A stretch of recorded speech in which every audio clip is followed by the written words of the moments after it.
I think I love you more. Tina's hands were trembling as she sat across from her husband Gerald at their dining table. The words came out in a whisper, but they might as well have been screamed. I kissed someone else. Gerald. I think I might love him more than I love you. The sound of Gerald's wine glass shattering against the hardwood floor echoed through their perfect suburban home. Red wine spread across the floor like blood, but neither of them moved. They just stared at each other, the weight of those words hanging in the air between them like a guillotine about to drop. But to understand how we got here, to understand how a woman who had everything could risk it all for a stranger, we need to go back. 3 days earlier. Back to when Tina still believed she could keep pretending. Tina was 34 years old, a marketing executive who wore her success like armor. Designer clothes, perfectly styled brunette hair, the kind of woman who turned heads in boardrooms and made other women wonder how she did it all. She lived in a beautiful home with crown molding and a kitchen that could have been ripped from a magazine spread. Her husband, Gerald, was 38, a corporate lawyer with salt and pepper hair and the kind of methodical precision that made him excellent at his job and exhausting to live with. From the outside they had it all. The career couple. The dream team. The life everyone wanted. But inside that beautiful home, there was a silence so loud it was deafening. Their mornings had become a choreographed dance of avoidance. Tina would wake up at 6, shower, dress, and go downstairs to find Gerald already at the kitchen table, laptop open, phone pressed to his ear. She'd pour her coffee and wait for him to acknowledge her. Sometimes he did. Sometimes he didn't. I have the deposition at 9, he'd say, not looking up. Can you pick up my shirts from the dry cleaner? I have the Henderson pitch today, she'd reply. The one I've been working on for 3 months. Right. Good luck with that. Don't forget the shirts. That was it. That was their connection. Logistics. Schedules. Who was picking up what and when. They were business partners managing a household, not lovers sharing a life. It hadn't always been like this. 7 years ago, when Gerald had proposed on a beach in Santorini, Tina had cried tears of pure joy. She remembered dancing at their wedding, Gerald whispering in her ear that he couldn't believe he got to spend forever with his best friend. She remembered late nights talking about everything and nothing, Gerald reading her poetry while she painted, both of them so wrapped up in each other that the rest of the world disappeared. But somewhere along the way they'd stopped disappearing into each other. They'd stopped talking. They'd stopped touching. 6 months ago, Tina had moved into the guest bedroom, claiming she needed better sleep for work. Gerald had just nodded, relieved if she was being honest. Neither of them had the energy to address what that meant. Tina felt like a ghost haunting her own life. She would sit at dinner parties watching Gerald charm clients and colleagues, wondering if he even remembered she was there. She'd catch her reflection in windows and not recognize the woman staring back. When had she become so hollow? When had she started feeling so invisible? The business trip to Portland came like a release valve. A marketing conference, 3 days away from the routine, from the silence, from the crushing weight of a marriage that was dying so quietly no one could hear it scream. The morning she left, Tina stood in their bedroom doorway with her suitcase, watching Gerald type furiously on his laptop. She waited. 1 minute. 2 minutes. Finally, she cleared her throat. I'm heading out, she said softly. Gerald glanced up, distracted. Right. Portland. When are you back? Friday. Okay. He was already looking back at his screen. I'll miss you, Tina said, and hated how small her voice sounded. Gerald nodded absently. Don't forget to water the orchids before you go. The orchids. Not I'll miss you too. Not call me when you land. Just the orchids. Tina felt something crack inside her chest, but she smiled anyway, nodded, and walked out of her own home feeling like she'd already left a long time ago. At the airport, Tina watched couples say goodbye. She watched a young man pull his girlfriend close, kissing her like he couldn't bear to let her go. She watched an older couple hold hands, the woman reaching up to straighten her husband's collar with such tenderness it made Tina's throat tight. When was the last time Gerald had looked at her like that? When was the last time she'd wanted him to? The hotel room in Portland was nice. Too nice for someone traveling alone. King bed, city view, all the luxury touches that should have made her feel special but instead just amplified how empty she felt. She ordered room service and ate pad thai in bed while watching a romantic comedy, crying at the happy ending and hating herself for it. The next evening, after a day of presentations and forced networking smiles, Tina found herself at the hotel bar. She wasn't much of a drinker, but something about the low lighting and the anonymous crowd made her feel like she could breathe for the first time in months. She ordered a dirty martini and sat at the corner of the bar, watching other people's lives unfold around her. That's when she noticed him. He was sitting 3 seats down, maybe 36, with the kind of rugged appearance that suggested he spent more time outdoors than in boardrooms. Worn leather jacket, slightly too long dark hair, and an intense focus as he sketched something in a journal. There was something magnetic about his concentration, the way he was completely absorbed in his own world. The bartender, a friendly guy named Rick, delivered their drinks at the same time and then laughed. Well, that's a first. You both ordered the exact same thing. Dirty martini, extra olives, stirred not shaken. Tina and the stranger looked at each other and smiled. It was one of those random coincidences that meant nothing and everything all at once. Great minds, the stranger said, raising his glass slightly. Or deeply unoriginal minds, Tina replied, surprising herself with the ease of her response. He laughed, a real laugh that reached his eyes. I'm Jasper. Tina. Business or pleasure, Tina? Business. You. Pleasure, technically. I'm a photographer. Here shooting the coast for a conservation project. And just like that they started talking. Jasper moved to the seat next to her, and the conversation flowed like water finding its path. He told her about photographing glaciers in Iceland, about capturing the exact moment a hummingbird's wings caught the light, about how he'd recently gotten divorced because he and his wife had become strangers who shared a mortgage. Tina found herself opening up in ways she hadn't in years. She told him about her marketing career, about how she used to paint before life got too busy, about how she felt like she was performing a role in her own life rather than actually living it. I get that, Jasper said, his eyes holding hers with an intensity that made her heart race. I spent 5 years trying to be the husband my ex-wife needed. Stable. Predictable. Safe. And the whole time I was suffocating. We both were. We loved who we used to be, not who we'd become. Tina felt tears prick her eyes. How do you know when to let go? I don't know if you ever really know, Jasper said softly. You just wake up one day and realize you can't keep pretending. They talked about dreams they'd abandoned. Jasper had wanted to publish a photography book but had taken corporate gigs to pay bills.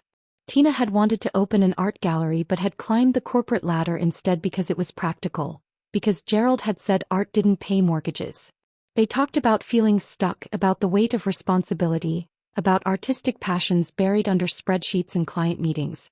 Hours passed without either of them noticing. The bar crowd thinned. Rick the bartender wiped down tables and gave them knowing smiles. And somewhere in the midst of that conversation, Tina realized something terrifying. This stranger understood her better than her own husband did. Jasper looked at his watch and seemed surprised. It's almost midnight. I should probably let you get some sleep. Probably, Tina said, but neither of them moved. Would you want to grab breakfast tomorrow? Jasper asked. Just more conversation. No expectations. I just really enjoyed talking to someone who gets it. Tina knew she should say no. She was married. This was inappropriate. But another part of her, the part that had been dying slowly for years, screamed yes with an urgency that scared her. I'd like that, she heard herself say. As they parted ways in the hotel lobby, Jasper smiled at her with a warmth that made her feel seen in a way she'd forgotten was possible. Good night, Tina. Thanks for reminding me what good conversation feels like. Tina went back to her room and couldn't sleep.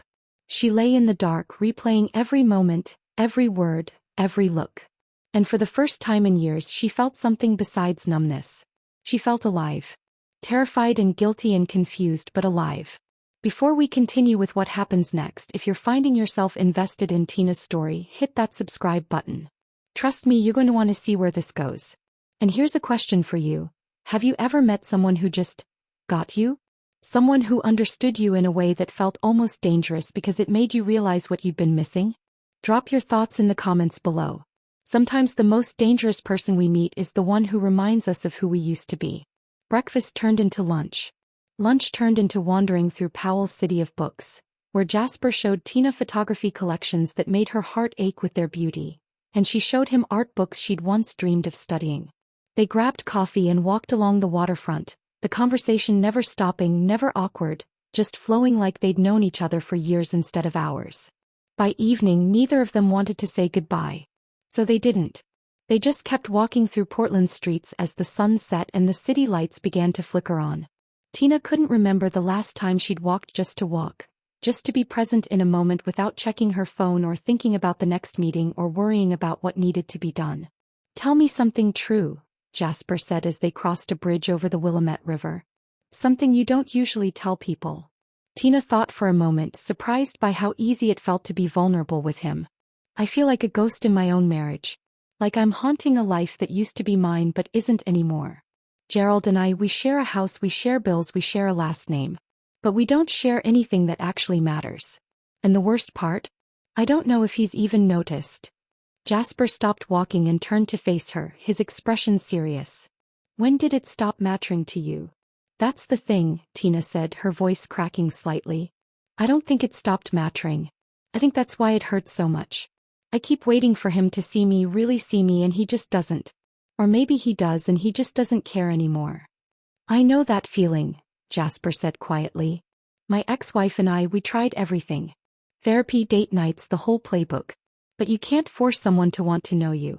And you can't force yourself to keep performing for someone who's not even watching." As if on cue, the Portland sky opened up.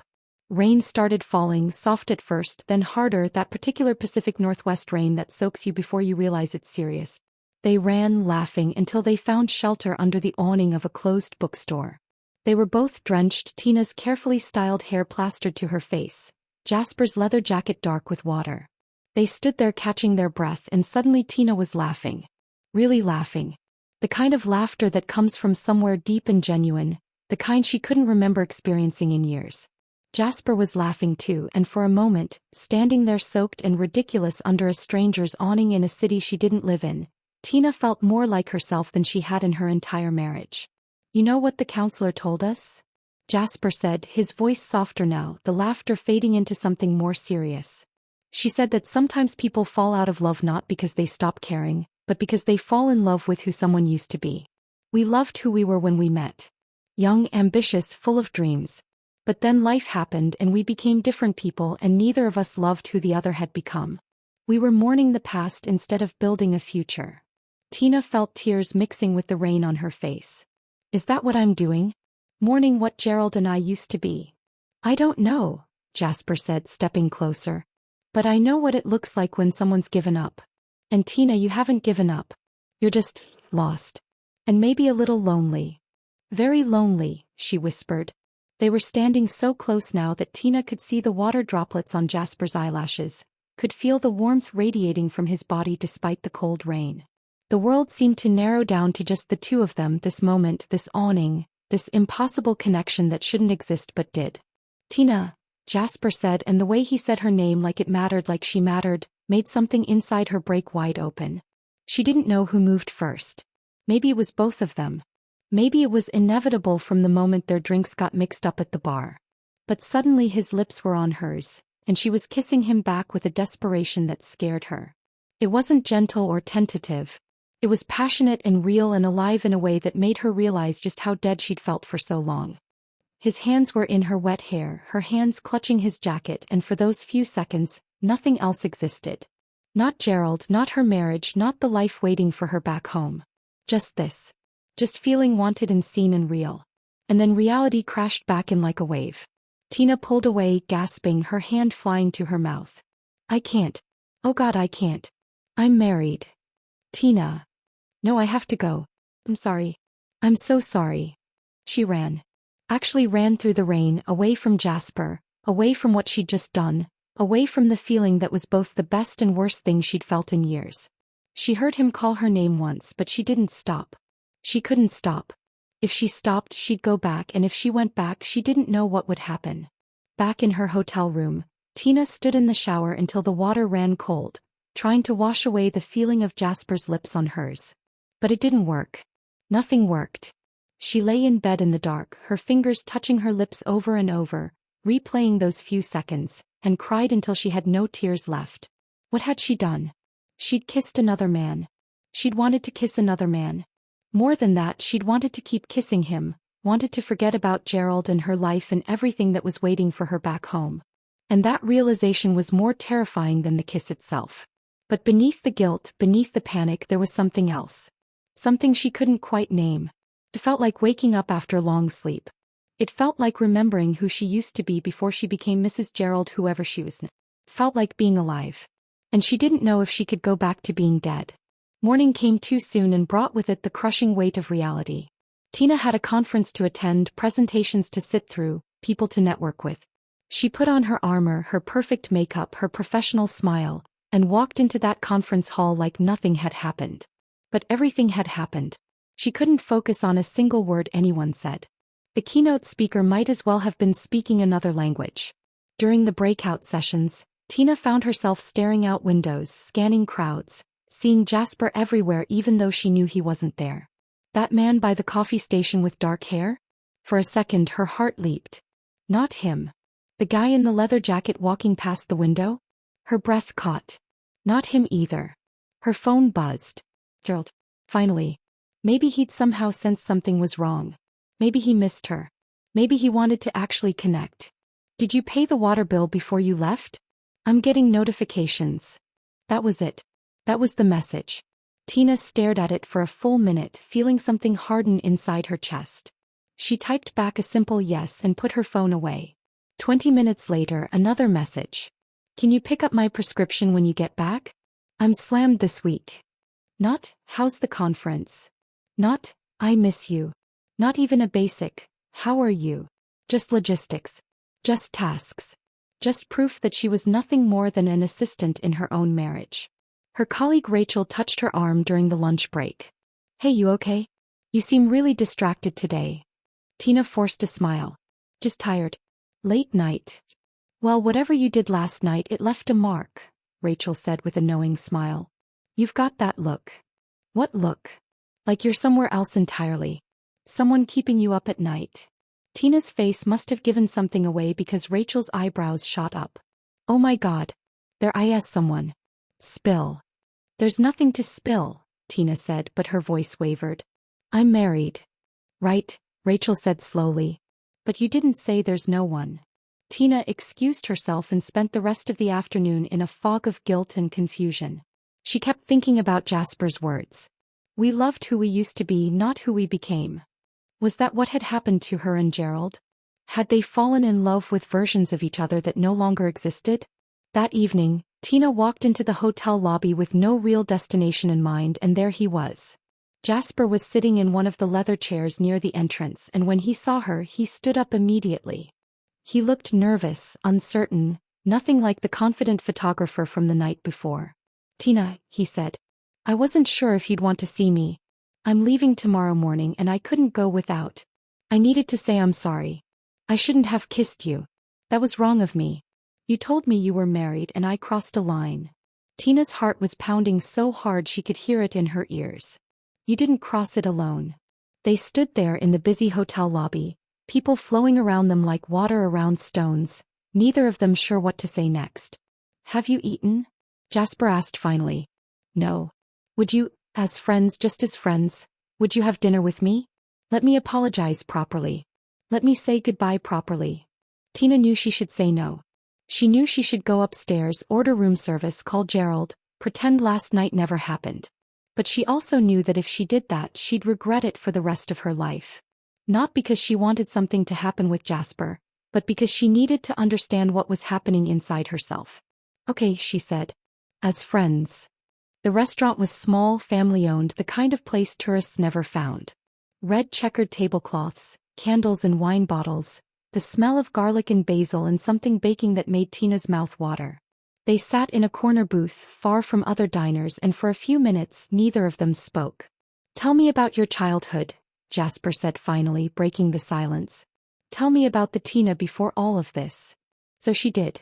Tina told him about growing up in a small town in Vermont, about her mother who taught her to paint, about summer days spent covered in acrylics trying to capture the way light fell through maple trees. She told him about her father who died when she was 15, about how painting had been her way of processing grief, about the art scholarship she'd turned down because it felt impractical. My mom died when I was in college, Jasper said quietly. Cancer. She was a nature photographer too. That's where I got it from. She used to say that photography was about capturing truth. Not beauty, not perfection, but truth. The raw, messy, beautiful truth of being alive. Is that what you try to capture? Tina asked.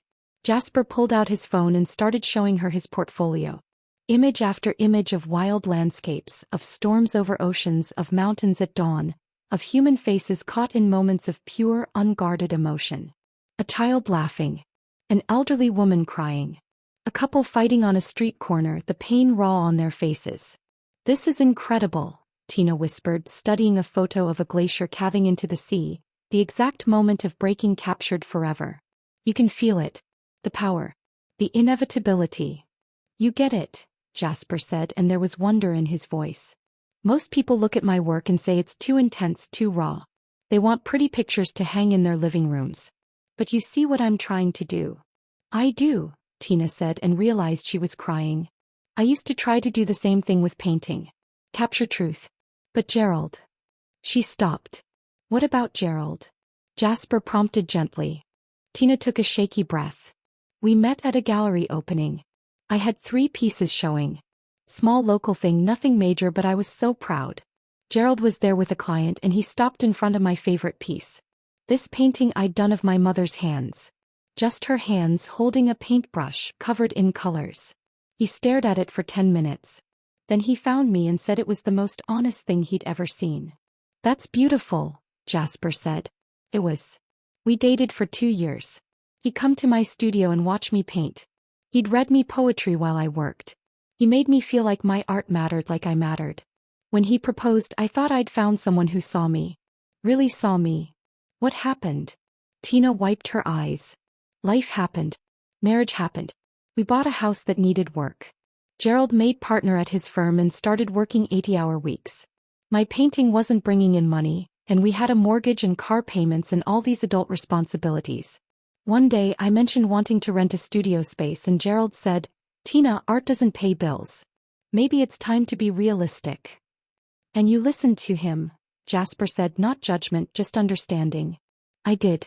I got a marketing job. I was good at it. Got promoted. Got busy. And one day I realized I hadn't picked up a paintbrush in 5 years. 5 years.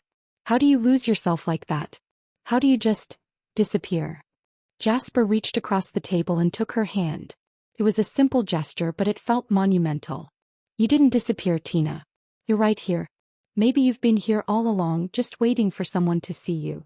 But that's the thing, Tina said, her voice breaking. You've known me for 2 days. 2 days. And you see me more clearly than my husband has in 7 years. How is that possible? How is it that a stranger understands me better than the man I married? The question hung in the air between them, impossible and true. Jasper's thumb was stroking the back of her hand, and Tina knew she should pull away, but she couldn't. She was so tired of pulling away, of being invisible, of pretending she didn't need to be seen. Can I tell you something? Jasper said. When my marriage was ending, I was so angry. At her, at myself, at the universe for letting us become strangers. But my therapist said something that stuck with me. She said, sometimes the relationship isn't failing. Sometimes it's just complete. Like maybe you're meant to learn from someone, grow with them for a while and then let go. Not because anyone did anything wrong, but because the story is finished. Is that what you think about us? Tina asked. That Gerald and I are finished? I think only you can answer that, Jasper said. But I think you already know. Why else would you be here with me right now? Tina pulled her hand back, suddenly overwhelmed. Because I'm confused. Because I'm lonely. Because for the first time in years I feel like someone actually cares what I think and feel and want. But that doesn't mean my marriage is over. That doesn't give me the right to... To what? Jasper asked gently. To be happy. To want more. To expect your partner to actually see you. It's not that simple. Isn't it? They sat in silence while the restaurant bustled around them. Tina's food had gone cold, but she didn't care. She was staring at this man across from her. This stranger who had somehow become a mirror showing her everything she'd been avoiding about herself. What does it mean if my soul feels more fed after 2 days with you than it has in years with my husband? Tina whispered. Jasper's eyes were sad and kind. I think it means you've been starving yourself, Tina. And you deserve better than that. They finished dinner mostly in silence, but it wasn't uncomfortable. It was the silence of two people thinking deeply, processing, trying to make sense of something that defied sense. When they walked back to the hotel, the Portland streets were quiet, the rain had stopped, and the air smelled like wet pavement and possibilities. At the hotel entrance, Jasper stopped and turned to face her. I need to tell you something and then I'm going to walk away and you're going to go back to your life. Okay. Tina nodded, her throat too tight to speak. These 2 days meant something to me, Jasper said, his voice raw with honesty. I'm not trying to ruin your life or complicate things or be the reason your marriage falls apart. But I need you to know that meeting you reminded me why I believe in connection. Real connection. The kind where you don't have to perform or pretend or hide pieces of yourself. You're extraordinary, Tina. Your husband should be telling you that every day. And if he's not, that's his loss, not your failing. He reached into his jacket and pulled out a business card. If you ever want to talk, or paint, or just be yourself without judgment. No pressure. No expectations. Just an offer of friendship from someone who sees you. Tina took the card with trembling fingers. She looked at it, Jasper Cole, environmental photographer, and a phone number that represented a door to somewhere she couldn't go. Thank you, she managed to say. For seeing me. Thank you for letting me, Jasper replied. He pulled her into a hug and Tina let herself sink into it for just a moment, let herself feel held and valued and seen. Then she stepped back and he smiled at her one last time, that sad, understanding smile, and walked away into the Portland night. Tina stood there watching him disappear around a corner, the business card clutched in her hand, tears streaming down her face. She felt like she was standing at a crossroads, and either direction she chose would change everything. The flight home the next day was agony. Tina sat in seat 14A, staring out the window at clouds, her mind a war zone of conflicting emotions. Guilt crashed over her in waves. She'd kissed another man. She'd had feelings for another man. She'd connected with another man in ways she hadn't connected with her husband in years. That made her a cheater, didn't it? That made her the villain of her own story. But beneath the guilt was something else. Something that felt like sunlight breaking through clouds. She felt alive. For the first time in years she felt like Tina, not just Gerald's wife or the marketing executive or the woman who'd forgotten how to paint.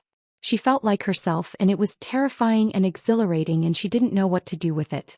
She pulled out Jasper's card and stared at it. She could throw it away. Pretend these 3 days never happened. Go back to her life, her routine, her quiet dying marriage. Keep performing. Keep pretending. Keep being invisible.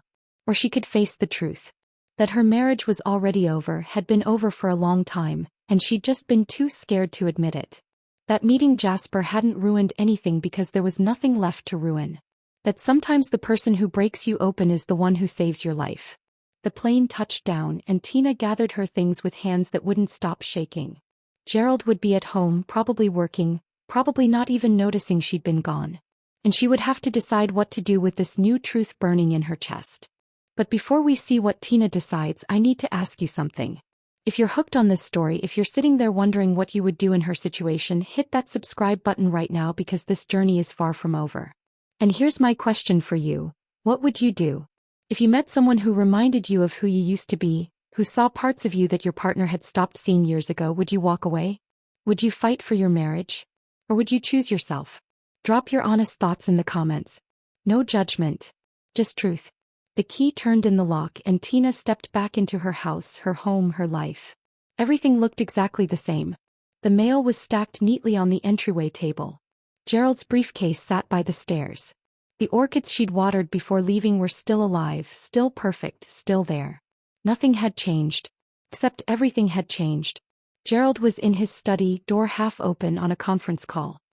He glanced up when she wheeled her suitcase past, gave her a quick wave, mouthed 5 minutes, and turned back to his screen. Tina stood in the hallway with her luggage, feeling like a stranger in her own home, and waited. 10 minutes later, Gerald emerged, loosening his tie. How was Portland? Fine, Tina said, and the lie tasted like ash in her mouth. Good. Good. He kissed her on the forehead, the kind of perfunctory kiss you'd give a sister. The Henderson case is absolutely killing me. I've been up until 2 every night this week. You mind if we just order in tonight? I'm buried. And just like that, she was invisible again. He hadn't asked about her conference. Hadn't asked about her flight. Hadn't noticed that she'd been gone for 3 days or that she was different now, fundamentally, irreversibly different. He just saw her as another item on his to-do list, checked off, and moved on to the next thing. Tina watched him walk back into his study, phone already pressed to his ear, and really looked at him for the first time in months. Gerald was 38, but he looked older. The stress had carved lines around his eyes and mouth. His shoulders were perpetually hunched from hours at his desk. His hair had more gray than she remembered. When had that happened? When had her husband become this tired, distant stranger? More importantly, when had she stopped caring enough to notice? That night, after they'd eaten takeout Thai food in silence, Gerald on his laptop, Tina scrolling through her phone without seeing anything, she decided to try. Maybe if she initiated something, maybe if she reminded him of what they used to have, maybe they could find their way back. In their bedroom, she put on the silk nightgown Gerald had bought her 2 Christmases ago, the one she'd never worn because it had felt too much like a costume.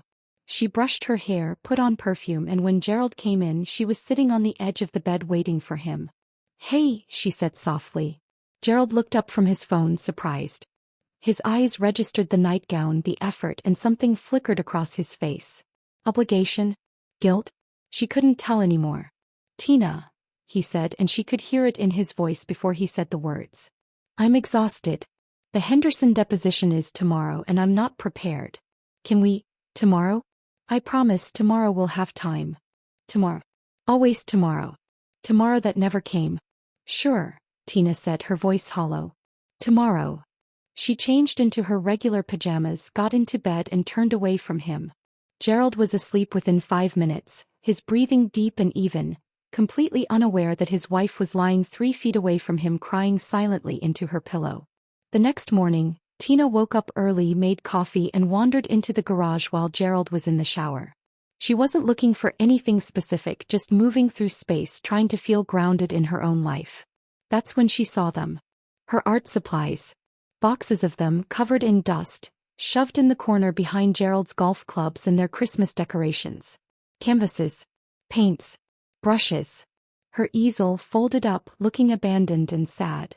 She'd packed all of this away 5 years ago, telling herself it was temporary, that she'd come back to it when life was less hectic. 5 years of temporary. Tina pulled the boxes out with trembling hands. She carried them upstairs to the spare room, the one they talked about turning into a nursery that had instead become storage for things neither of them wanted to deal with. She cleared a space by the window, set up her easel, laid out her supplies. The paints were probably dried out. The brushes were stiff. But she didn't care. She opened a fresh canvas, squeezed out some paint, and for the first time in 5 years, Tina picked up a brush. She had no idea what she was painting. Her hand moved on autopilot, muscle memory taking over. Colors appeared on the canvas. Shapes. Something that might have been a figure or might have been abstract. She didn't know, and it didn't matter. What mattered was that she was doing it. She was painting again. She was herself again. Gerald walked past the open door on his way to his study, coffee mug in hand, and stopped. He looked at her, at the easel, at the paint-covered palette in her hands, with an expression that might have been surprise or might have been annoyance. "When did you start this again?" he asked. "Just now," Tina said, her heart pounding. "I found my supplies in the garage and thought." "Just don't make a mess," Gerald interrupted. "The cleaning service doesn't come until Thursday." And he walked away. That was it. That was his response to her resurrecting a part of herself she'd buried for him. Don't make a mess. Not, "I'm glad you're painting again." Not, "I've missed seeing you do this." Not even, "Why did you stop?" Just concern about the cleaning schedule. Tina stood there with her paintbrush in hand, feeling something crack inside her chest. And she realized with devastating clarity that Gerald didn't see her. He hadn't seen her in years. Maybe he'd never really seen her at all. Maybe he'd fallen in love with the idea of her, the version of her that fit neatly into his life plan, and when she'd stopped being that version he'd just stopped looking. 3 days passed. 3 days of Tina pretending everything was normal while her world crumbled around her. She went to work, smiled at colleagues, attended meetings and said all the right things. Then she came home and painted while Gerald worked in his study, the two of them occupying the same house but living completely separate lives. On the 3rd day her phone buzzed with a text from an unknown number. Hope you're doing okay. No pressure, just wanted you to know I'm thinking of you. Jasper.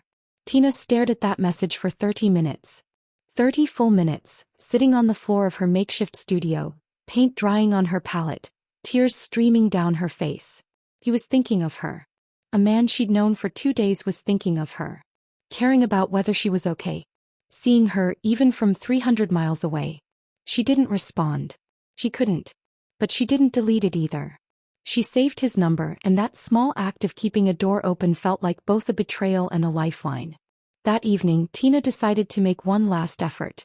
She would cook Gerald's favorite meal, pot roast with root vegetables, the dish she'd made for their first anniversary. She would create an environment for connection. She would really try to save what was left of them. She spent 2 hours cooking. Set the table with their wedding china, the dishes they never used anymore. Lit candles. Put on a dress.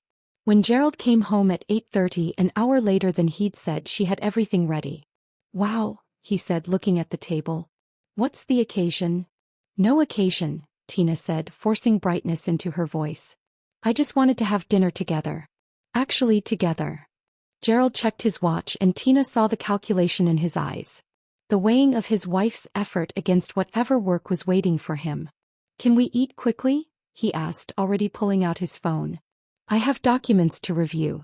The Henderson case wraps up tomorrow and I need to prep. Something inside Tina snapped. It wasn't a loud break, not dramatic or explosive. It was quiet. Final. Like the last thread of a rope giving way. Gerald, she said, and her voice was steady in a way it hadn't been in years. When did we stop being us? He looked up from his phone, confused. What are you talking about? When's the last time you asked about my day? Tina continued, each word precise, controlled. Not the logistics of my day, not whether I paid bills or picked up prescriptions. When's the last time you asked about my actual day? My dreams? My feelings? Me? Gerald set his phone down, his expression shifting from confusion to irritation. Tina, where is this coming from? I've had an incredibly stressful week. You've had an incredibly stressful 7 years, Tina interrupted.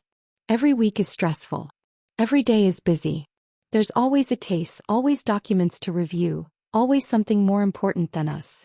That's not fair, Gerald said, his voice rising. I work 70 hours a week for this house, for our life, for everything we have.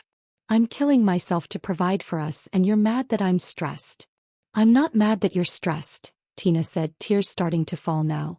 I'm devastated that you've forgotten I exist. Gerald, we sleep in separate bedrooms. We don't talk. We don't touch. We don't laugh.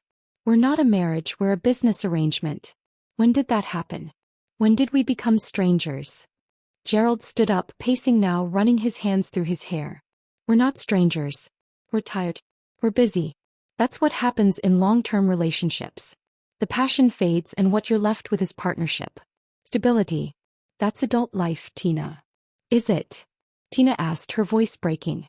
Is it adult life to feel invisible in your own marriage? Is it normal to go weeks without your husband really looking at you? Gerald, I started painting again 3 days ago. Did you notice? Did you care? I saw you painting, Gerald said defensively. I acknowledged it. You told me not to make a mess, Tina said, and a bitter laugh escaped her. That's not acknowledgement. That's dismissal. That's you seeing me as another thing to manage, not a person you're supposed to love. I do love you, Gerald said, but it sounded automatic, rehearsed. Do you? Tina asked. Because I don't feel loved. I feel tolerated. I feel like a piece of furniture that came with the house. Comfortable. Familiar. Completely unremarkable. Gerald's face hardened. Then what do you want me to do, Tina? Quit my job? Throw away my career? Stop providing for us so I can sit around talking about feelings? I want you to see me. Tina shouted, and it was the first time she'd raised her voice in years. I want you to care that I'm drowning. I want you to notice that I'm here, that I exist, that I have needs beyond making sure your shirts are clean and your prescriptions are picked up. They stood there, breathing hard, staring at each other across a distance that felt like miles instead of feet. The pot roast was getting cold. The candles were burning down. And Tina realized that this moment, this conversation, was where everything would either break or begin to mend. And she knew with absolute certainty that it was going to break. There's something I need to tell you, Tina said, her voice suddenly quiet, calm. And after I tell you, nothing will be the same. Gerald's face paled. What did you do? And so we returned to where we started. The dining table. The wine glass. The moment that would shatter everything. Tina sat down, her hands trembling but her resolve solid. Gerald sat across from her, and for the first time in years he was actually looking at her. Really looking. And what he saw in her face made his own crumble with dread. I kissed someone else, Tina said. The words hung in the air like smoke. And Gerald. I think I might love him more than I love you. The sound of Gerald's wine glass hitting the hardwood floor was deafening in the silence. Red wine spread across the expensive flooring they'd spent weeks choosing, but neither of them moved to clean it up. They just stared at each other. Gerald's face went through a series of expressions so quickly Tina could barely track them. Disbelief. Anger. Devastation. Betrayal. Each emotion crashed over him like waves, and she watched it all, feeling both guilty and relieved that he was finally feeling something real about her. He stood up abruptly, knocking his chair backward. Walked to the window. Back.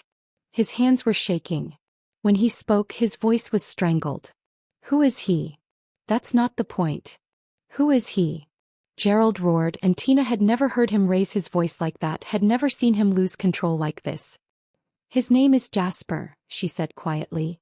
I met him in Portland. We talked for 2 evenings. And he made me feel seen in 2 days more than you have in 2 years. Gerald laughed, but it was a broken sound. So this is my fault. You cheated on me, but it's my fault. I'm not excusing what I did, Tina said, tears streaming down her face now. What I did was wrong. The kiss was wrong. But Gerald, we've been emotionally cheating on each other for years. We stopped investing in us. We stopped trying. We're roommates who share bills, not lovers who share lives. I've been working myself to death for you. Gerald shouted. For us. Everything I do, every hour I work, it's all for you. I don't want you to work yourself to death. Tina shouted back. I want you to be alive with me. I want conversations that matter. I want you to ask about my dreams. I want you to care that I haven't painted in 5 years because you told me art doesn't pay bills. I want you to notice when I'm dying inside. Gerald was crying now too, and it shocked Tina. She'd seen him cry exactly twice in their 7-year marriage. Once at his father's funeral. Once when his sister had cancer. But never over them. Never over their relationship. I thought we were fine, he said, his voice breaking. God, Tina, I thought we were fine. Yeah, things got routine, but that's normal. That's life. I didn't know you were unhappy. Why didn't you tell me? I tried, Tina said, exhausted now. I tried so many times. But you were always busy, always working, always too tired. And eventually I stopped trying. Disappeared. And you never noticed. They stood in silence for a long moment, the broken glass and spilled wine between them like a metaphor for their marriage. Do you love him? Gerald asked finally, his voice small. Tina considered lying. Considered protecting him. But she'd done enough pretending for a lifetime. I don't know him enough to love him, she said honestly. We spent 2 days together. That's not love. But Gerald, I loved how I felt with him. I felt seen. I felt valued. I felt like my thoughts and feelings and dreams actually mattered to someone. And I realized I haven't felt that way with you in years. Maybe I've never felt that way with you. And that breaks my heart more than anything. Gerald sank into his chair, his head in his hands. What do we do now? I don't know, Tina whispered. I don't know. They sat there in the wreckage of their marriage, 2 people who had loved each other once, or thought they had, now faced with the devastating truth that love alone was never enough. They'd needed to see each other, to prioritize each other, to keep choosing each other every single day. And somewhere along the way they'd stopped choosing. They'd just coasted on momentum and routine and the assumption that marriage was permanent simply because they'd said vows. But vows weren't magic. They were promises that required action, attention, intention. And they'd broken those promises long before Tina ever kissed a stranger in Portland. I've been working so hard to give you everything, Gerald said again, but quieter now, like he was trying to convince himself. I don't want everything, Gerald, Tina said, her voice tender despite the pain. I want you, the real you. The man who used to read me poetry while I painted. The man who stayed up all night with me talking about what we wanted from life. The man who looked at me like I was the most fascinating person in the world. Where did he go? I don't know, Gerald admitted. I don't know when I stopped being him. I got so focused on building a life that I forgot to live it. I thought providing was the same as loving. I thought working hard was the same as showing up. It's not, Tina said. It's really not. The clock on the wall ticked loudly in the silence. Somewhere outside a dog barked. A car drove past. The world kept moving, completely indifferent to the fact that inside this beautiful suburban home, a marriage was ending. Or transforming. Or maybe both. Before we continue to the resolution of Tina and Gerald's story, I need you to do something.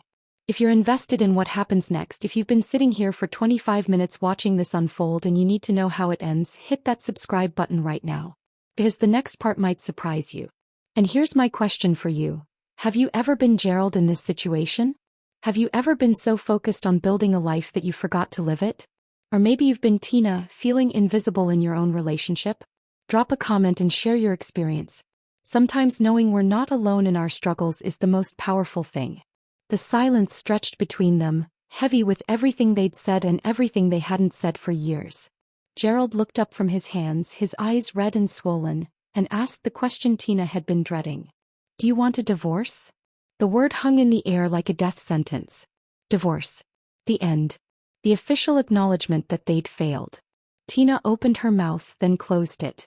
She'd asked herself that question 1,000 times on the plane home from Portland, in the 3 days since. In every moment she'd caught herself touching her lips, remembering Jasper's kiss. But now, faced with the actual question, with Gerald looking at her like a man waiting for a verdict, she realized she didn't have a simple answer.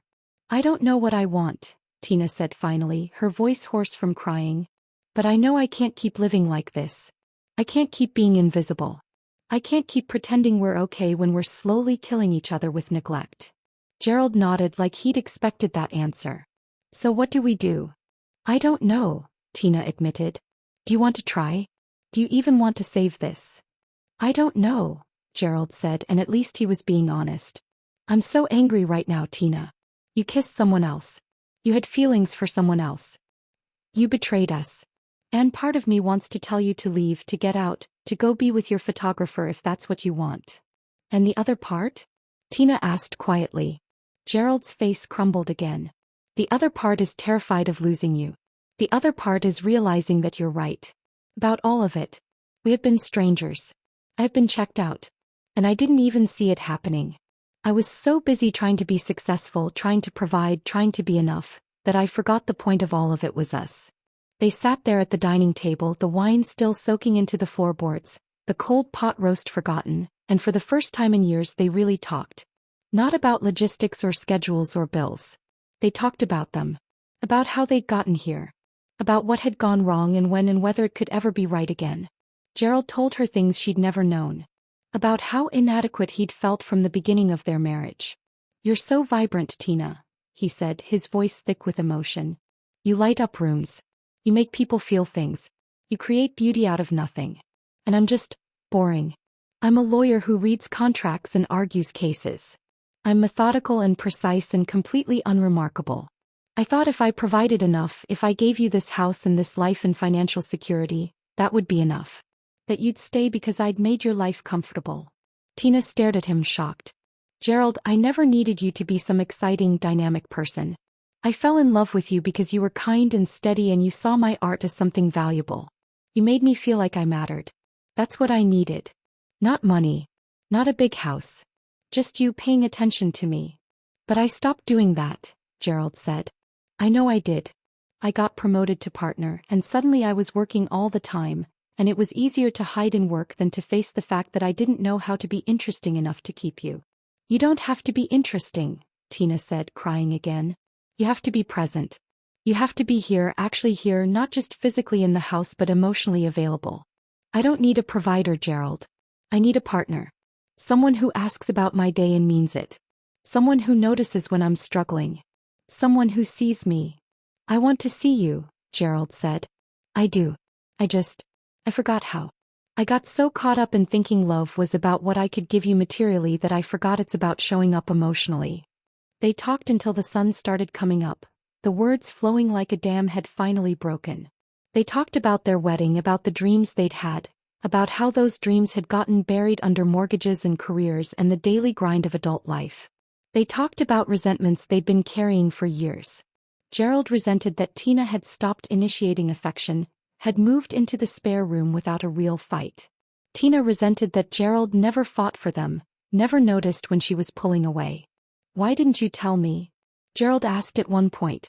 "If you were this unhappy, why didn't you just say something?" "I tried," Tina said. "Maybe not directly enough. Maybe I should have sat you down and said, 'Gerald, our marriage is dying.' But I dropped hints for years. I asked you to come to bed earlier.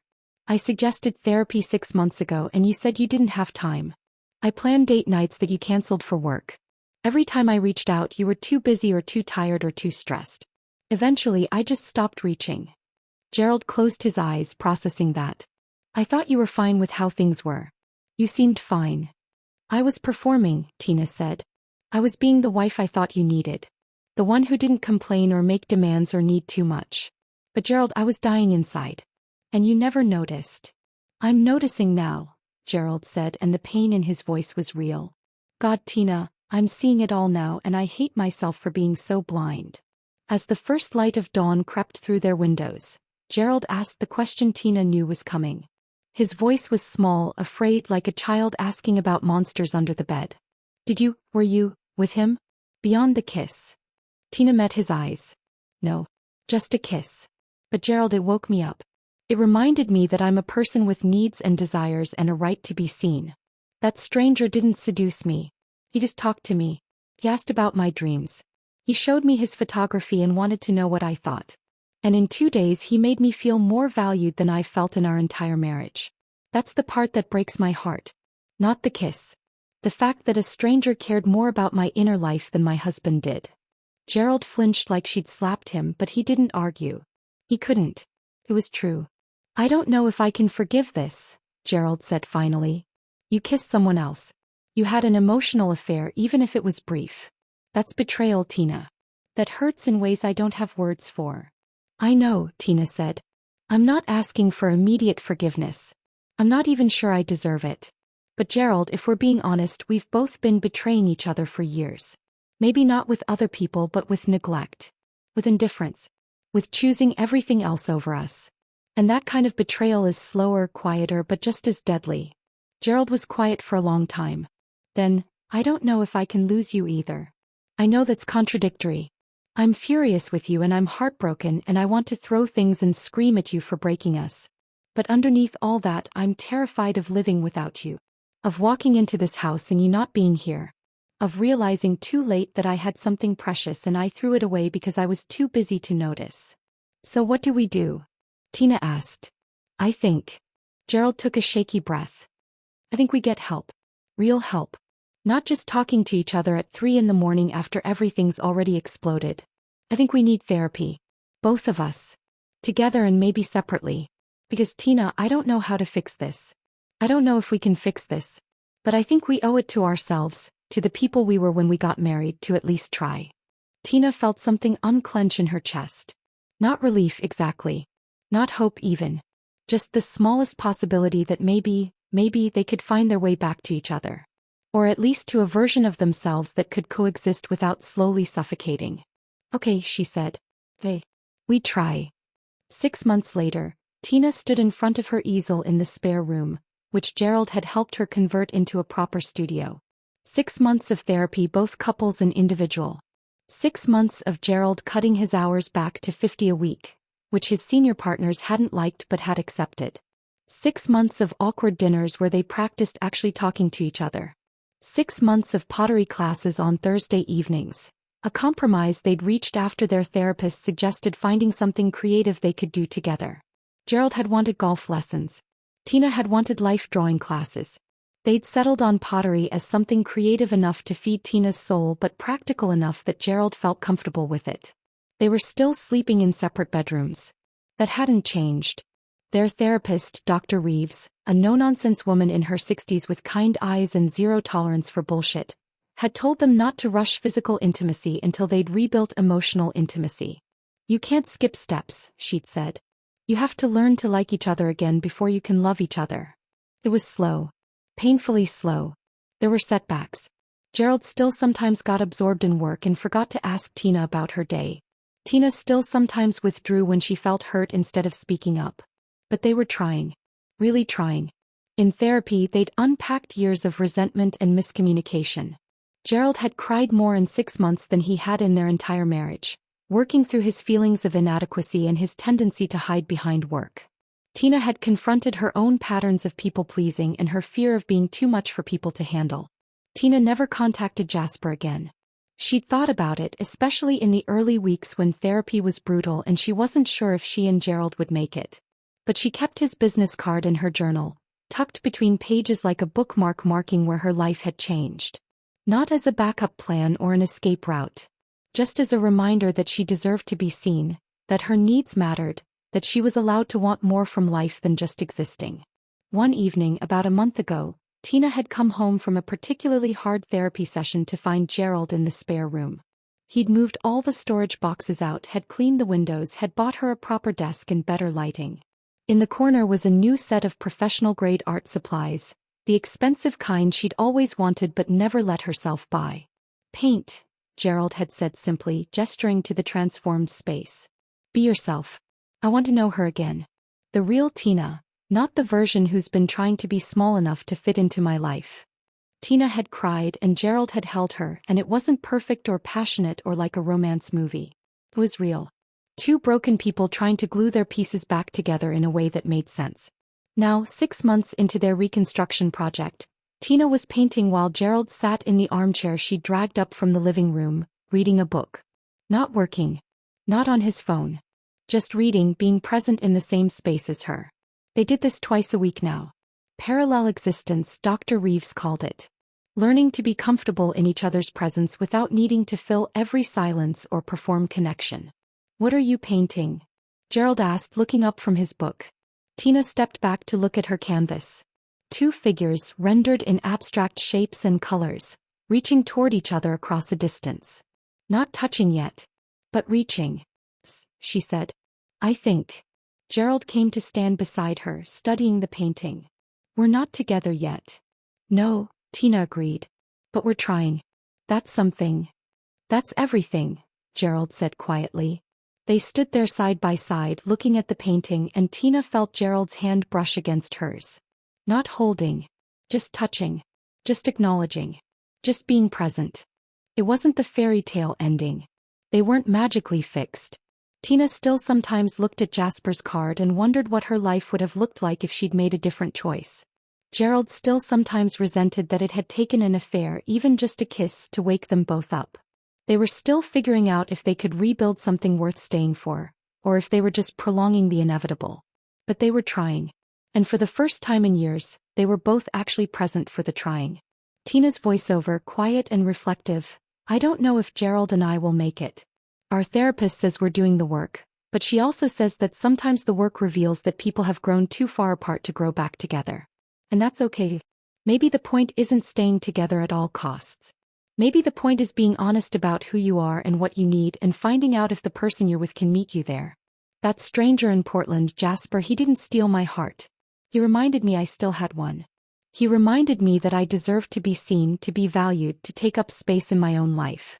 And that gift, as painful as it was, as much damage as it did to my marriage, maybe that was the wake-up call I needed. Gerald and I were learning to see each other again. Really see each other.